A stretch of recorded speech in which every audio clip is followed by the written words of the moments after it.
Welcome back to BLOCKTV. It's time now for Crypto Crunch with one of the leading voices in the sphere, a man who shares with us his sage wisdom on all the key topics throughout the crypto space. I'm talking about Rune Kerner of Crypto Oracle and the man behind Crypto Mondays. Rune, thanks so much for joining us on the day before the decade ends. Great to be here. All right, so Rune, as I just said, the decade is running out fast. Only a few hours left as we film here on December 31st, 2019. So in honor of the end of the year, the end of a decade, a certainly powerful one for cryptocurrencies as a whole, let's take a bit of a chance to reflect back on what have been some of the key developments in the crypto space in the last year. Starting with a person or project of the year that you thought, Rune, was most significant. What have you got? Yeah, I mean, I really look back 2019 more than anything else as a year of the emergence of DeFi. And certainly within DeFi, I think Rune Christensen and the Maker project is really the most interesting thing going on in crypto today, and incredibly exciting. And I can't wait to see what emerges in 2020 and with Maker and DeFi in general. Rune, do you have any thoughts on what you think might lead the trend when it comes to DeFi? I mean, as it goes through its infancy, there are some fascinating projects developing, but no doubt it is still struggling to get the sort of adoption rates and bases that it was hoping to. Is there anything that you think stands out as a sort of key use case that's going to help carry it into the next decade? Sure. I mean, what I'm most excited about is the composability of DeFi. So, as we keep on getting new products, kind of new Legos that get introduced in the market, and then different projects can take those different Legos and stack them together in different ways. I think we're going to get levels of innovation in DeFi in 2020 that are really going to be astounding. All right, sounds like it could be an exciting one. But of course, Rune, when it comes to looking back at the year that was, it's not all roses and sunshine. Rune, what do you see as one of the biggest problems or perhaps failures that came out of the year of 2019? Yeah, I mean, again, undoubtedly, I think the biggest failure was by the U.S. regulators. The fact that, here in the United States, there's still a lack of clarity, a lack of a path forward for the industry. So, we're seeing a lot of the innovation, particularly in speculation going on in Asia, and growth in the industry in other parts of the world. Yes, it does certainly seem 2019 was a year where the US got put into the narrative of being left behind. There was this prevailing narrative throughout the whole crypto space that the US is not a place for innovation in crypto or blockchain technology, and that there are other pioneers out there. Do you think the US brand when it comes to the crypto space and blockchain in general is irrevocably damaged, or you think there's hope yet that the US may come out as a leader? No, I think there's still hope, and in areas, like DAOs and DeFi, we're seeing a lot of activity in the United States because we're not asking permission for those projects. So it's really, where we need to deal with regulators that the United States has really put itself in the sandbox. All right, so then look, I want to ask, I want to take this conversation more broadly, rather than looking at sort of certain discrete events that might have been, your favorite or least favorite, but rather the overarching narratives that you saw coming out of this year. I mean, there are many out there that will say already calling 2019 the lost year in cryptocurrencies, or the year of the hump. As we saw that big rush in around the middle of the year, and has since collapsed. That it was a bit of a nothing year, nothing really developed, nothing really happened, and everyone was just sort of holding and waiting, and everyone's looking to the future. Do you agree with that? And if not, or even if you do, what are some of the key narratives that you saw coming out of the year as a whole?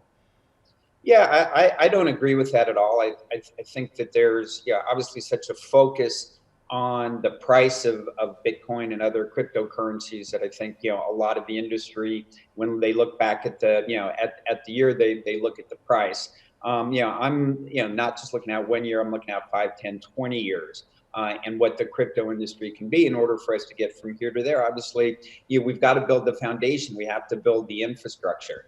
And I think as an industry, I think what we can be proudest of that we accomplished this year is, again, I really do feel like we're forging the future, of not just of our industry, but of the world. I really think that we have the opportunity to really bend the path of humanity and create a better way, better path forward for the world. And I think we made a lot of progress in building out that infrastructure that we're going to need if we're going to really have products go mainstream.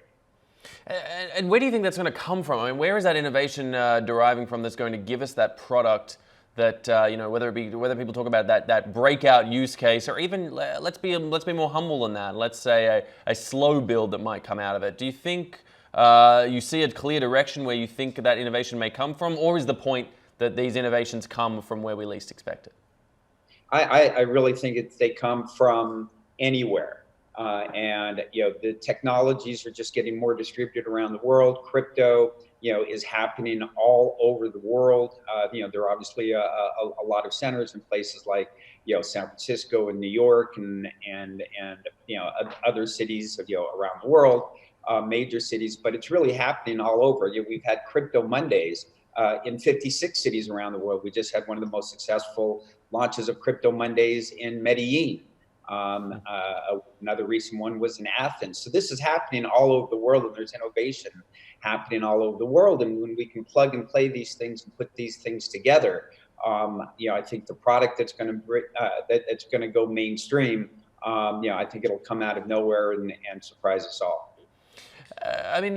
That being said, talking about where things come from, we can't sort of pull away from the fact that in the crypto space, personalities and egos still play such a big part in driving much of the space forward. We can talk about that from those outside the sphere looking in, and also from those inside the sphere. Obviously, this year, a few big names stand out. I'm going to throw a couple at you, and I want to hear your thoughts on what you think these names impacted in 2019 and whether they'll still be relevant in 2020. So the first one I want to hit you with is the good old Craig Wright. What do you think of his impact, and will he have an impact moving ahead?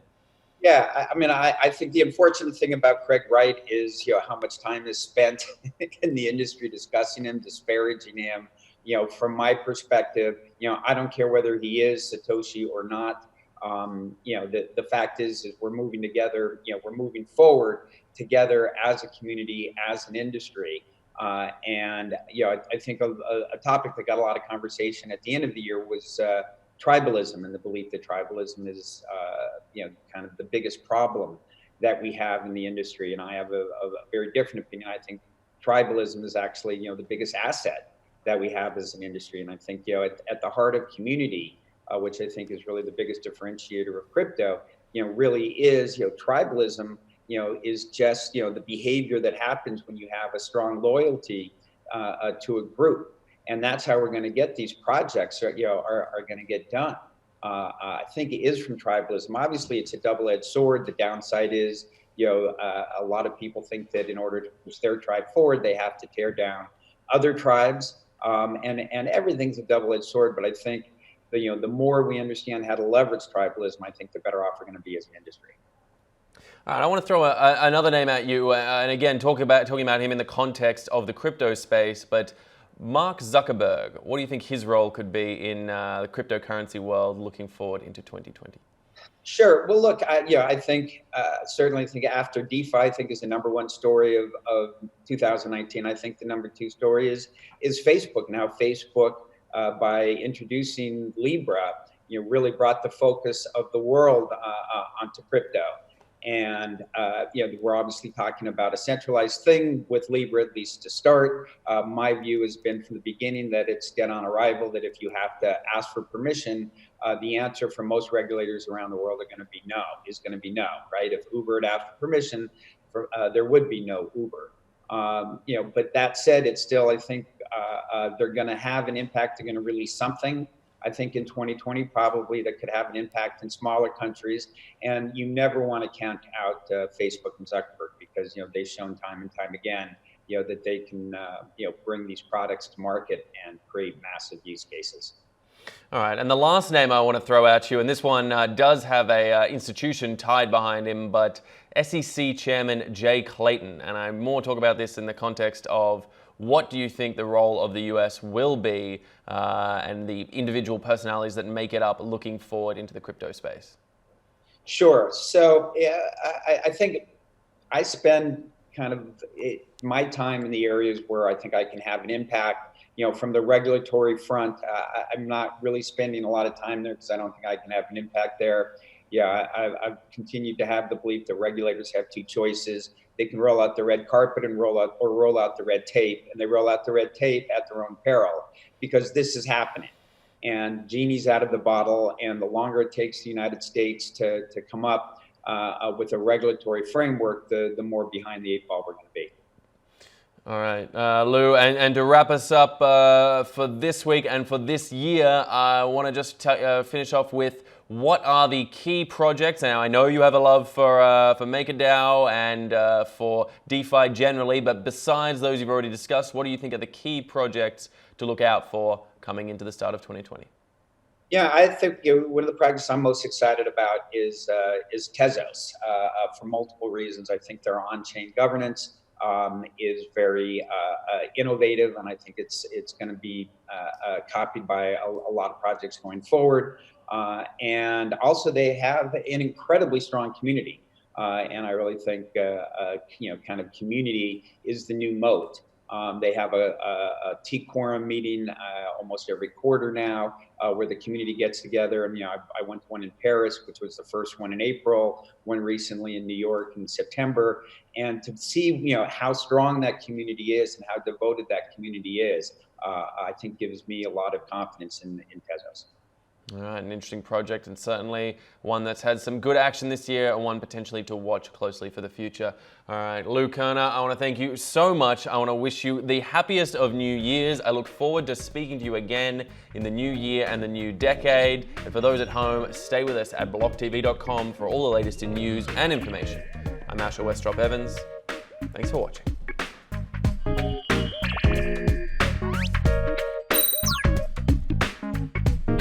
For more news and updates, follow us on Twitter.